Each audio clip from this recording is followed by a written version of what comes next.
नमस्ते, मैं हूँ डॉक्टर पिनल राणा और आज हम यहाँ पे थानों में स्वामी भास्करानंद जी से मिलने आए हैं, जो कि आयुर्वेद के महान विद्वान हैं। हालांकि वह एक रिटायर्ड पुलिस ऑफिसर है, लेकिन आयुर्वेद का इनका जो ज्ञान है, उसकी कोई तुलना ही नहीं है। तो आज हम इनसे चर्चा करेंगे कि जितनी भी जटिल बीमारियां हैं, जिनको इनक्योरेबल डिसीज कहा गया है, चाहे वो डायबिटीज़ हो, जो पेशेंट इंसुलिन के इंजेक्शन्स ले रहे हैं, कैंसर हो, एड्स हो, या ऐसी बीमारियां जिसको लाइलाज बीमारी कही जाती है। तो इन लाइलाज बीमारियों में ब्रह्मचर्य का क्या रोल है आयुर्वेद के अनुसार? अगर आप ब्रह्मचर्य रखेंगे तो इन बीमारियों में से जल्द वापस रिवर्स हो पाएंगे। तो स्वामी जी से जानेंगे कि इन जिद्दी, जटिल और लाइलाज बीमारियों में ब्रह्मचर्य का पालन करके किस तरह से आप पुनः स्वास्थ्य को प्राप्त हो पाएंगे। डॉक्टर पिनल, आपने बहुत ही जनोपयोगी प्रश्न किया है और इसी समस्या से आज हमारा हिंदुस्तान ही नहीं विश्व भी प्रभावित है। और इनक्यूरेबल डिसीजेस की अब बड़ी भरमार हो गई है। उसके तो कई कारण हैं, जैसे आज वातावरण में जो टॉक्सिन्स, पॉइजन स्प्रेड हैं, ये भी कारण हैं। और मुख्य कारण आप समझेंगे, शास्त्रों में कहा है बिंदुपातेन मृत्यु। बिंदुपातेन मृत्यु। वीर का क्षय मृत्यु के समान है। जो कुछ ताकत, सामर्थ्य, तेज, ओज और समस्त धातुओं का परिणाम, उच्चतम परिणाम वीर ही है। और इसके क्षय हो जाने से अनेक जटिलताएं स्वास्थ्य में होना स्वाभाविक है। तो भगवान ने भी कहा है कि मैं मर्यादित, वेदोक्त काम हूं। यानी काम वासना खराब बात नहीं है, लेकिन दुरुपयोग सदुपयोग इसका मुख्य कारण है। यह संतति के लिए, संतति उत्पत्ति के लिए, सृष्टि के लिए एक आवश्यक तत्व परमात्मा ने दिया है। तो इसका मात्र उद्देश्य सिर्फ संतति उत्पादन में ही होना चाहिए। अन्य इसका और कोई उपयोग, बाह्य उपयोग नहीं है। ये शरीर को स्वास्थ्य, सौंदर्य, बल, ओज, तेज और अग्नियां प्रदान करता है। जैसा कि आप जानती हैं कि जो भी हम भोजन करते हैं, भोजन से रस, रस से रक्त, रक्त से मांस, मांस से मेद, मेद से अस्थि, अस्थि से मज्जा, मज्जा से शुक्र धातु बनती है। और रस, शुद्ध रस, अच्छा रस बने, जैसा कि कल हमने चर्चा की थी, सात्विक आहार में रस्या, स्निग्धा, हृदय, स्थिरा, ये चार चीजें हैं कि जो अच्छा भोजन है, जिससे अच्छा रस और वीर बल बनेगा।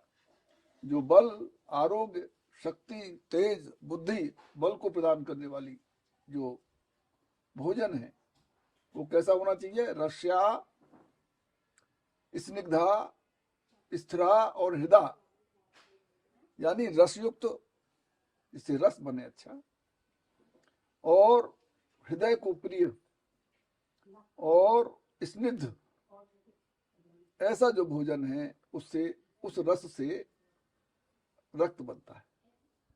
उसमें भी हर एक धातु की अपनी अपनी अग्नि होती है, और अग्नि का जो सोर्स है वो ये वीर ही है। वीर की कमी से उत्तरोत्तर मज्जा धातु विकृत होती है, उसकी अग्नि खराब होती है। और उसी मज्जा की कमजोर अग्नि से आपकी अस्थि खराब होती है। अस्थि से फिर मेद खराब होता है, और मेद से मांस खराब होता है, मांस से रक्त, और रक्त से रस खराब होता है। रस से उत्पन्न होने वाली अनेकों बीमारियां हैं। यानी कि शुक्र धातु की कमी के कारण शरीर में सप्त धातुएं खराब होने खराब लगे होना स्वाभाविक है। और सप्त धातुएं विकृत होगी तो तरह तरह की बीमारियां होनी स्वाभाविक है। और सप्त धातु अगर खराब होगी तो बीमारियों में वापस रिवर्स आना भी मुश्किल बहुत होगा। मुश्किल है।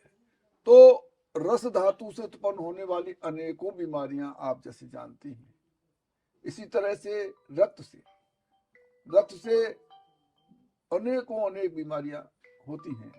चर्म रोग होते हैं, सोराइसिस होती है, कुष्ठ होते हैं। इसी तरह से मांस है, मांस जब खराब होगा तो उसमें आपके व्रण और आपके विस्फोट, इसी तरह से मेद से जो कैंसर की गांठें हैं, लिम्फ नोड्स हैं, महिलाओं में पीसीओडी, फाइब्रॉइड्स, सिस्ट, ये इसी प्रकार के अनेकों रोग, ऐसी अनेकों हड्डी की सिस्ट, हड्डी की टीबी, हड्डी का कैंसर और इसी तरह मज्जा धातु, ये सब विकृति कहाँ से होती हैं? वीर में दूषिता हो जाए अथवा उसकी कमी हो जाए जी। अब ये तो रहा इसका कारण। अब बात आती है इसका उपचार। तो उपचार के लिए पहले तो आहार शुद्धि, जैसा कि मैंने क्लासिफाई किया गीता के अनुसार, रस्या, स्निग्धा, स्थिरा और हृदय, ये 4 चीजें आपके भोजन में होनी चाहिए। अब इनसे बहुत शानदार रस बनना चाहिए और रस से इस तरह से धातुओं का उच्चीकृत होना चाहिए। इनकी अग्नियां जो जिस की अग्नि कमजोर हुई हैं, उस अग्नि का हमें लगातार वृद्धि करके, साम्यता ला करके आगे तक इसकी वृद्धि का उपाय करना चाहिए। दूसरा, प्रिवेंशन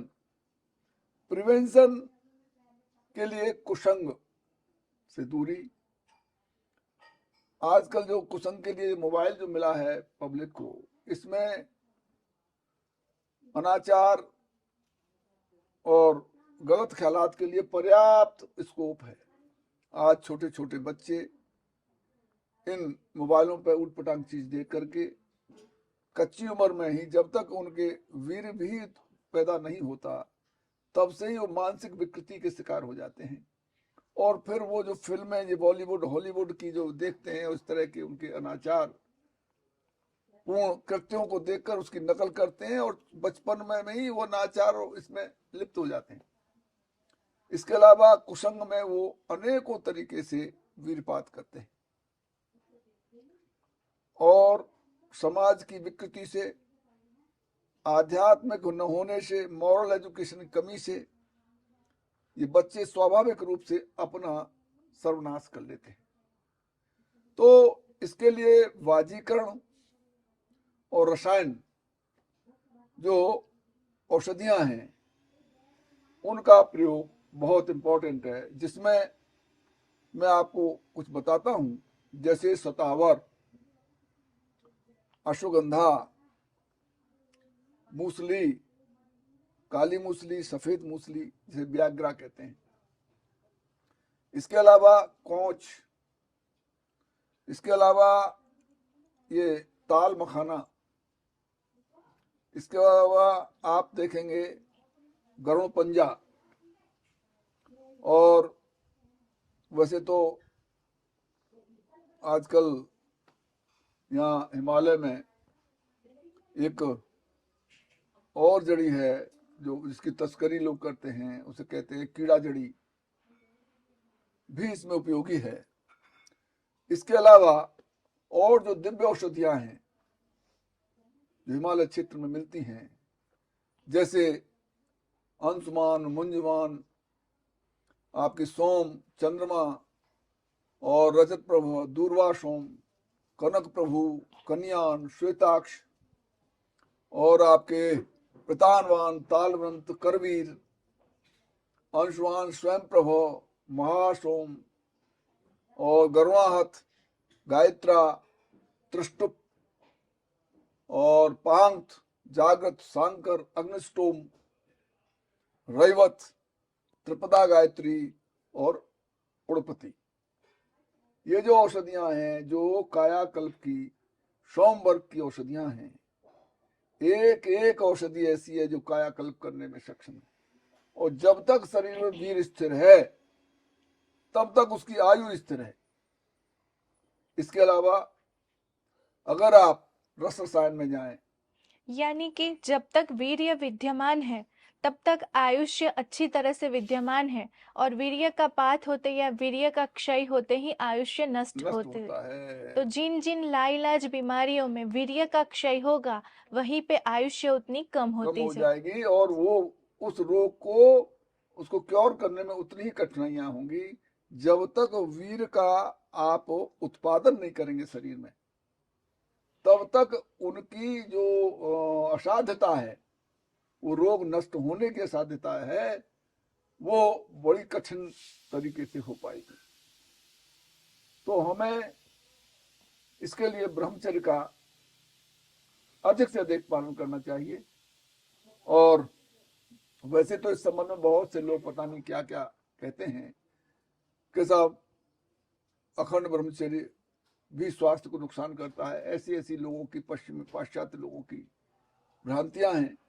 लेकिन क्या हनुमान जी में जो बाल ब्रह्मचारी हैं, जी, स्वामी विवेकानंद स्वामी जी, विवेकानंद रहे, और बहुत से हमारे ऋषि मुनि, महायोद्धा, वो सब ब्रह्मचर्य से ही उनमें शक्ति का हुआ और निरोग रहे, स्वस्थ रहे, जीवन में आनंद पूर्ण, और उनका बल बुद्धि इतना अधिक हो जाता है कि वो सामान्य मनुष्य से काफी उच्च अवस्था में रहते हैं।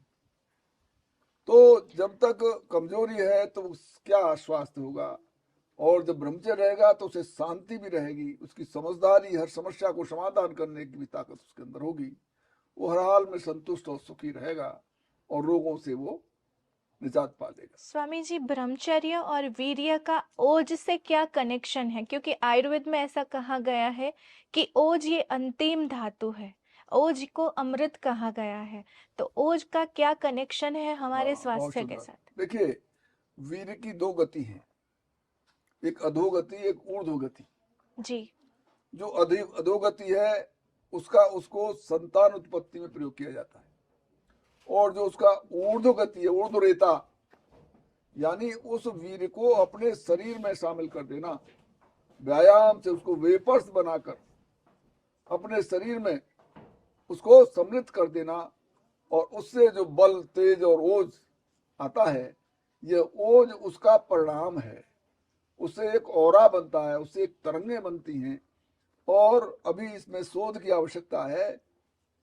वीर में भी पारा होता है, लेकिन अभी कोई लोग मानने को तैयार होंगे नहीं, क्योंकि जो केमिकल विश्लेषण है उसमें ये नहीं आता है।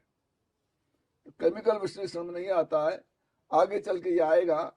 मरकरी सभी सृष्टि का आधार है, पारा सभी सृष्टि का आधार है, इसी में से गंधक का उत्पादन है, और गंधक और पारा मिलकर ही सृष्टि को निर्माण करते हैं। तो जितनी धातुएं हैं, एलिमेंट्स हैं, वो सब मरकरी और गंधक के ही यौगिक हैं। उनकी डिफरेंट मात्रा, कहीं पारा अधिक है, कहीं गंधक अधिक है, कहीं समान है, कहीं ज्यादा है, कहीं थोड़ा है। इससे विभिन्न प्रकार के इन एलिमेंट्स, तत्वों की उत्पत्ति होती है, इन धातुओं की उत्पत्ति होती है, और धातुओं से ही ये सब चीजें बनी हैं। तो इस तरह से ये पारा जो है, ये ओमनी प्रेजेंट है, ओमनी पोटेंट है, और जैसे ईश्वर की स्थिति है, उसी तरह इस पारे की स्थिति इस जगत में अवेलेबल है। इस पर भी शोध होने बाकी हैं। पारे को कहीं ना कहीं भगवान शिव का वीर्य कहा गया है, इसीलिए कहा गया है और भगवान शिव का गंधक को वीर्य। माता पार्वती का बीज कहा गंधक, गया हाँ, है। तो अगर पारा वीर्य में विद्यमान है और पारा अगर ओमनी प्रेजेंट है और आयुर्वेद में बहुत सारी औषधियाँ पारे में से बनती है, जी जी तो मेरे ख्याल से वीर्य में इतनी ताकत है कि वह सारी बीमारियों को दूर करने के लिए अकेला काफी है, काफी है। जो आपके शरीर में खुद जनरेट होता है। बिल्कुल आपको दवाई बाहर ढूंढने की जरूरत नहीं है, आप अपने वीर्य का प्रोडक्शन कीजिए, आपकी बीमारी अपने आप और ठीक होने संरक्षित लगेगी। करिए, जी संरक्षित उसका ऊर्ध्व नेता बनिए, जी। तो फिर आपको कोई बीमारी होगी ही नहीं।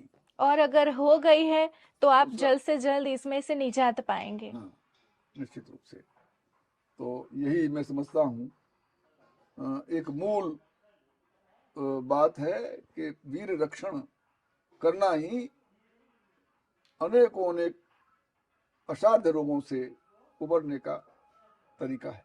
इसके लिए अगर एक बात बोली जाए कि वीर्य रक्षण यानी प्राण रक्षण, आयुष्य रक्षण और स्वास्थ्य रक्षण।